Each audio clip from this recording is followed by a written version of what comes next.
This week on Jerusalem Dateline, Palestinians send fire kites from Gaza to burn the Jews. What can stop them? And a look at the Gaza border where tens of thousands are trying to break the fence. Plus, the Jerusalem prayer breakfast, Jews and Christians praying together for the peace of Jerusalem. And a look back at the Six-Day War and the battle over Jerusalem.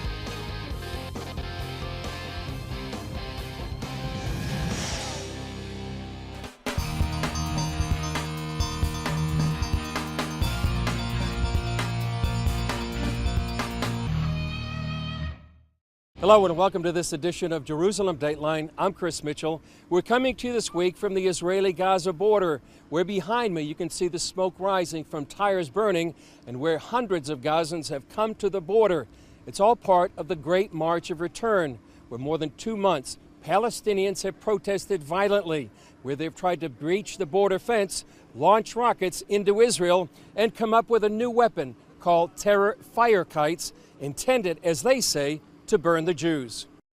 It can't get much more low-tech than this, yet the flying fire kites or balloons have caused extensive damage to southern Israeli crops and nature reserves. As you see, it's burned from a kite that the Palestinians sent us as a present 3 weeks ago. Ofer Lieberman is the agriculture manager at Kibbutz Niram, less than a mile from the Gaza border.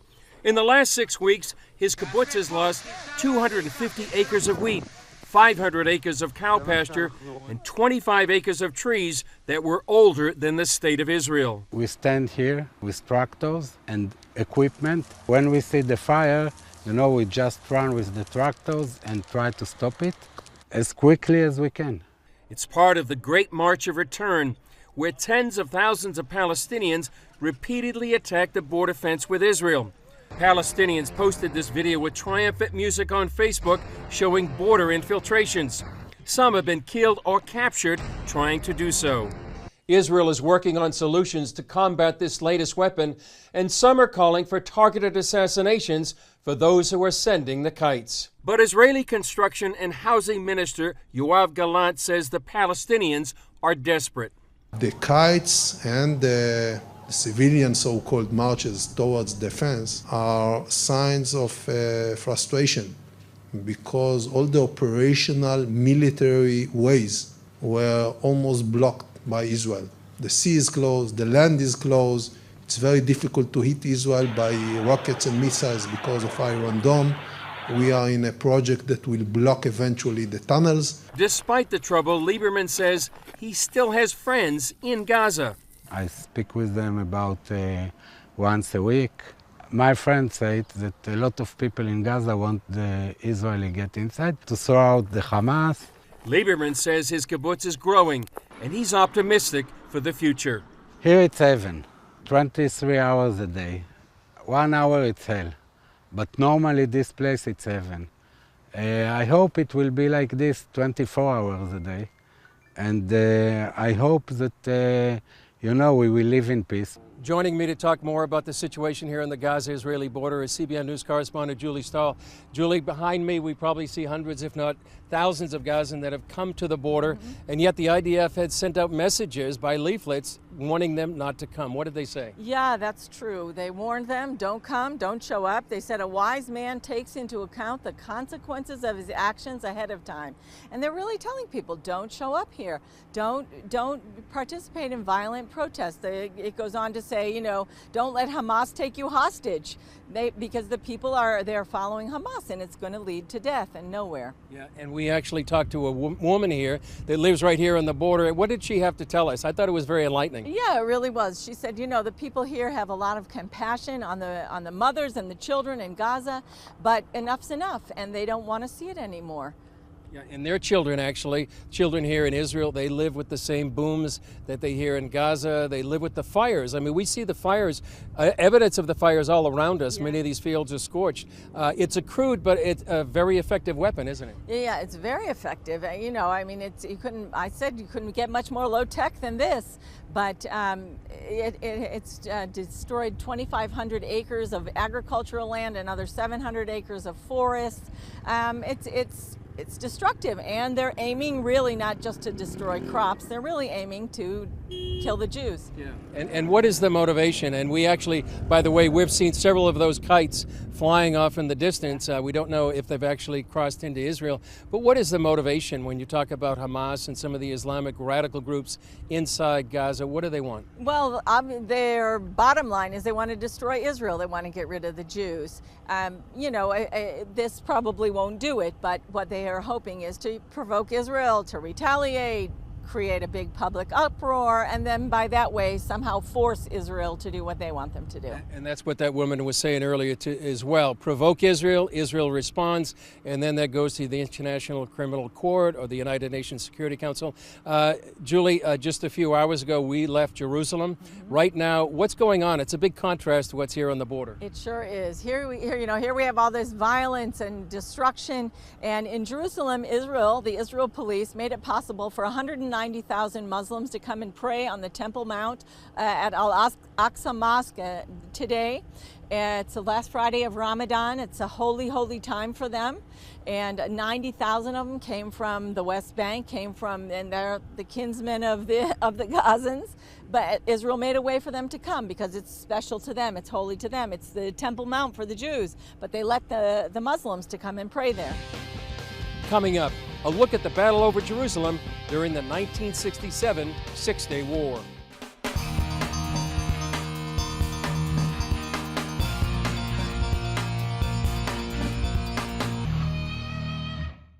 In June 1967, Israel reunited Jerusalem in what many believe was one of the greatest military victories of all time, the Six-Day War.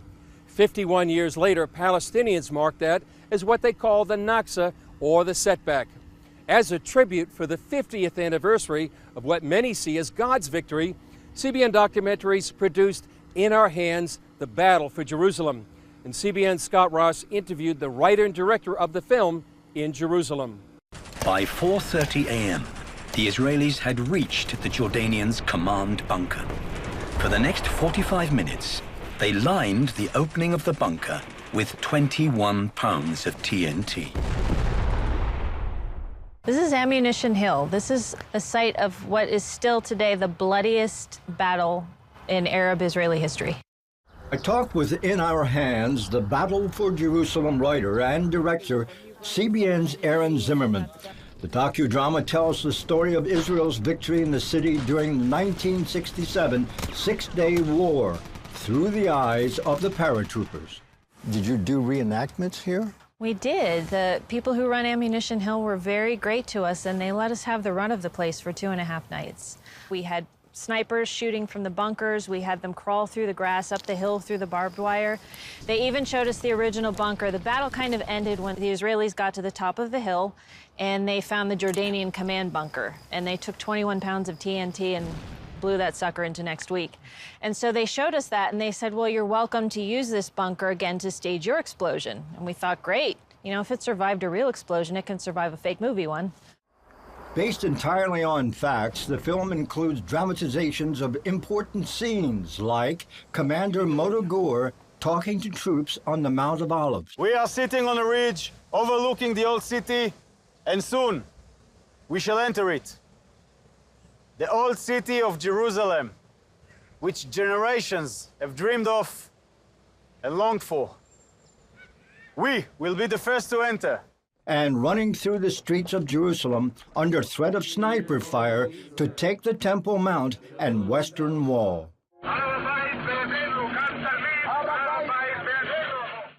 We had done another docudrama, The Hope, about the beginning of Israel.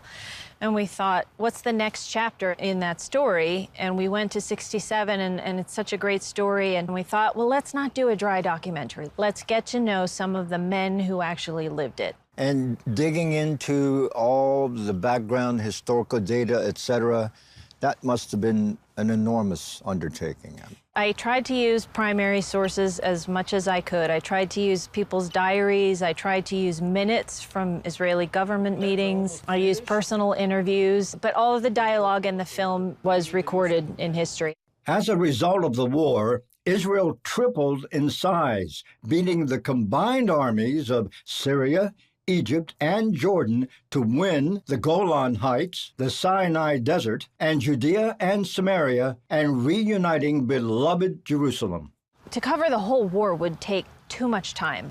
So we narrowed it down to the Battle of Jerusalem, and then we narrowed it down further to one group of men, the 55th Paratrooper Brigade. And I really liked them because they weren't regular Army. They were the reservists.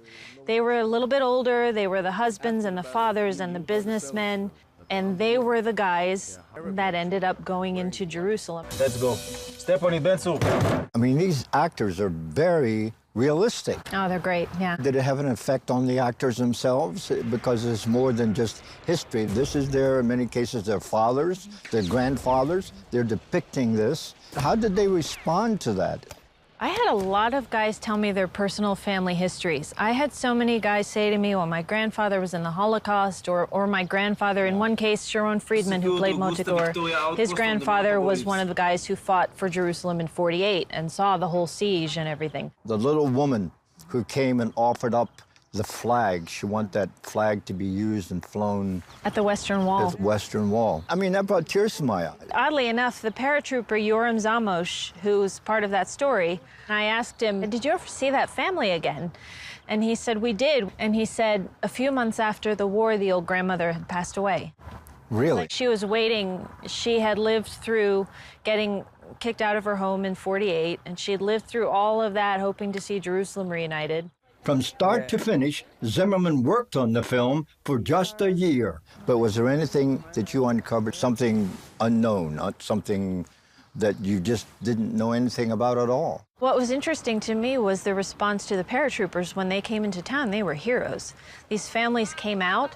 Now, keep in mind, there was also a blackout because of the Jordanian shelling. There was all of that going on, and still these women would come out of their houses with food. How did it affect you personally? From the film side, I learned what an amazing thing can happen when everybody works together and you have so many good people doing what is their specialty, whether it's training the Army, whether it's doing makeup, whether it's doing explosives. What I took away from the war, there are two things you can do in life. You can practice and plan, and just the hard work and living something to see that result come out the way that it did. Or you can be in a situation like the paratroopers where you train for one thing, then life throws you another way. And can you adapt to that?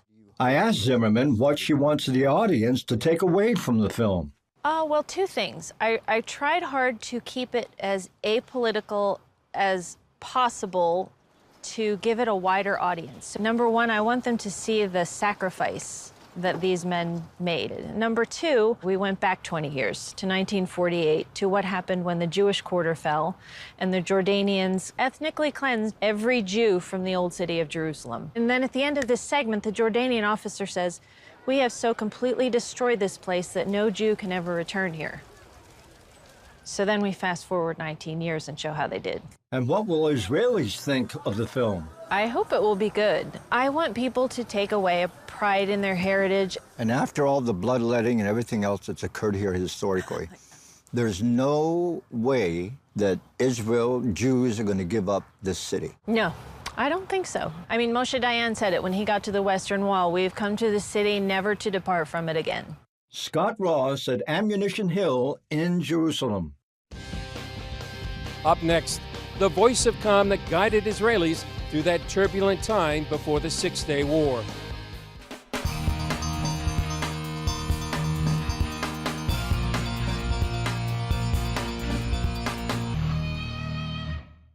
The spring of 1967 was a time of almost unbearable tension for Israel's leaders. Threats of invasion came from nearly every direction, and Western nations turned their backs on the Jewish state. Egypt closed the Red Sea Straits, and Syria bombed villages in the Galilee. But in the midst of Israel's darkest hour, a voice of calm emerged to describe the coming miracle. John Wagi explains. By the end of May 1967, the die was cast. Israel would soon be at war on all borders. Prime Minister Levi Eshkol tried to reassure the nation, but he was ill and faltered during his address. Military General Chaim Herzog stepped in to fill the gap with radio commentary in Hebrew and English. A new page has been opened in the history of our people's battles and of the courage of Israel. And deep in the heart of each and every one of us at this moment, when we think of those engaged in the struggle, there is, irrespective of whether we normally pray or not, a prayer that the guardian of Israel shall neither slumber nor sleep. During the Six-Day War, Chaim Herzog didn't just calm the nation. He became Israel's first military ruler over Judea and Samaria in more than 2,000 years. He was also a powerful presence as UN ambassador and later as president of Israel. Chaim Herzog died in 1997, but his legacy lives on. His son Isaac is now chairman of Israel's leading opposition party, the Zionist Union. He was only 7 when the war broke out. Still, he remembers the prevailing fear. What we know is that there was a period of awaiting about 3 weeks before the war, where the national mood was Auschwitz. Israel is going to its second Holocaust. Whoever leaves last should turn off the light and leave the country. That was the mood. Isaac's older brother, Michael, now a retired major general, was 15 at the time. He says there's no doubt Israelis were concerned about the nation's survival. So I still remember ourselves, like many other people in Israel, digging trench in our backyard because we expected that we'll be shelled, and we were shelled. Tel Aviv was shelled by the Jordanians during the Six-Day War. Young people who have abandoned the cafes of Dizengoff Street and the discotheque, the farm boys, the yeshiva students, the members of the youth movements, the boys of the immigrant townships, all are at this moment shoulder to shoulder fighting in the air, on the land, and on the sea for our right simply to live. You know what's interesting is we hear a lot today about the term fake news and that kind of thing. 67 was a banner year for fake news, especially in Egypt and in Syria, and your father was kind of counteracting that to a people that didn't know really what was happening. They had to hear the truth. We would hear what was called Kol Kahir, voice of Cairo, and they would speak in Hebrew, and they would say the worst things. We're going to throw you to the sea. I guess you heard it. They said terrible things, and people were, there was anxiety, but he provided very professional analysis. He first of all, he knew the situation. I am broadcasting from Jerusalem to the sound of heavy shelling. A strange form of quiet and anticipation has fallen along the front line, a quiet that may foretell great tidings. He would broadcast 3 times a day. He would also broadcast in English, so there were both BBC and others, but the 3 times a day, you would walk in the streets of Tel Aviv, and you would hear his voice throughout the city, people just listening, stopping and listening. And it was awesome. I heard his voice in the trench. I heard my dad, my mom brought a little radio, and we would hear him in the trench, and he calmed us down. I was told by soldiers then in the front lines, and they would listen to him, and I was told by quite a few of them that this really boosted their morale before going into battle. Just 1 day into the war, Israel's Air Force virtually destroyed the capacity of Egypt, Syria, and Jordan to strike from the air. On the ground, Israel's army penetrated deep into the Sinai and pushed toward Jordan on the West Bank. By day 3, Chaim Herzog could tell the nation the unthinkable. After 2 millennia, Jerusalem was back in Jewish hands. The miracle of our generation continues, as does the brilliant campaign, the like of which there is no record of in the history of Israel, and perhaps in the history of the nations, and which has achieved today what millions of Jews throughout the generations have prayed for. We live in a very different era than 1967, but in my mind, what our father, the impact his broadcast had on national morale is reminiscent of the impact that Churchill's broadcast had on British morale during World War II, and that was very significant. And indeed, the saying goes, Jerusalem is a gift of the whole land of Israel. On the altar of the Temple Mount and Mount Moriah, the people of Israel offered up today priceless sacrifices which swell the toll of sacrifice by earlier generations. Our victory was not lightly achieved, and at this moment it is well that we remember those who offered up their lives for the glory of the Almighty and the nation. Today, both Herzogs are strong supporters of a 2-state solution between Israel and the Palestinians, despite growing skepticism about the peace process among many Israelis. There is a golden opportunity in the region whereby you just need to stretch your hand, and under American support, especially I believe from the White House, there could be a sea change in the region, Israel being recognized by all its neighbors, and we need to sit down and get to the difficult moment of trying to make peace. This is what we owe to the casualties who fell in the war, who were so brave in very difficult battles, and to the fact that we want the Jewish nation to live in peace and strength in the region whilst celebrating that great victory. John Wagi, CBN News, Jerusalem. Coming up, the Jerusalem Prayer Breakfast. Jews and Christians pray together for the peace of Jerusalem.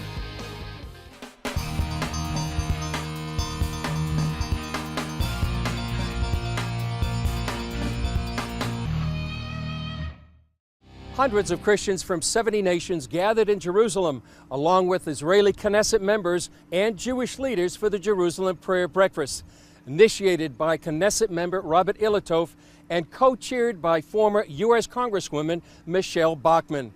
It's all part of a global movement to encourage Jews and Christians to pray for the peace of Jerusalem. I've been working and trying to bring Jews and Christians together for a few years, and I'm shocked at just the outpouring of love that was at the Jerusalem Prayer Breakfast. This is a prayer breakfast that really did what it says. It prayed, and we prayed together, and we sensed God. I think it was an amazing and historic event to see so many nations come together in Jerusalem to celebrate the 70th anniversary, but also to pray for global recognition of Jerusalem for what it is, the capital of modern state of Israel. I think about the fact that God is joining the Jews and the Christians together for such an event. This is a wonder. The Bible is very clear. We should pray for the peace of Jerusalem. If there's nothing else we can agree on, we have to agree with the Word of God. And I think the world really is craving to see this peace of Jerusalem become a reality. So I think the fact that we are coming together, standing on truth and praying this very biblical prayer will have an impact. We're a part of the future even today in this miraculous meeting, and we are to pray as watchmen on the wall. We pray because God told us to pray. It's a great reminder to pray for the peace of Jerusalem and also pray for the protection of Israel here on the Israeli-Gaza border. Well, that's all for this edition. Thanks for joining us. Remember, you can follow us on Facebook, Twitter, Instagram, and YouTube. I'm Chris Mitchell. We'll see you next time on Jerusalem Dateline.